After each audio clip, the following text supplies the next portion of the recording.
Për gati 6 muaj kohë u kryen shumë testime, por pozitive dolën pak.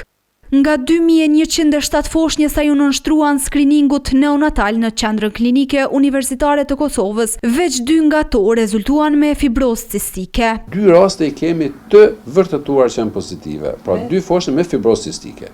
Përmes kësaj metode e cila ndihmon në zbulimin e 5 sëmundjeve tek të sapolindurit, po konsiderohet se të diagnostifikuarit do të kenë shëndet të mirë. Ky fëmijë nuk do të manifeston sëmundje, sepse ne do ta bëjmë mjekimin e hershëm, do t'i parandalojmë simptomat klinike në rënd dhe fëmija do të ketë një kvalitet shumë më të mirë se sa një foshnjë që fatkeqësisht është diagnostiku më vonë. Aktualisht kjo procedurë e marrjes së pak pikave të gjakut kryhet veç në neonatologjinë e QKUK-s, por shumë shpejt pritet të fillojë edhe në spitalet rajonale.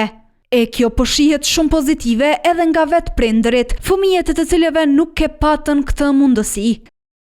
Diagnostifikimi i hershëm është domethënës, meqense shumë herë simptomat që i shfaqen janë të ngjashme me viroza të ndryshme. Ndërkohë, si pasojë e mos diagnostifikimit, mund të vijë deri tek probleme tjera si dehidratim, humbje gjakut. Si prind 3 muaj më zhdasht derisa vajzën e kemi zbuluar se ka fibrozë. Andaj sadopak kjo e lehtëson trajtimin, si dhe edhe për prindër është më e lehtë.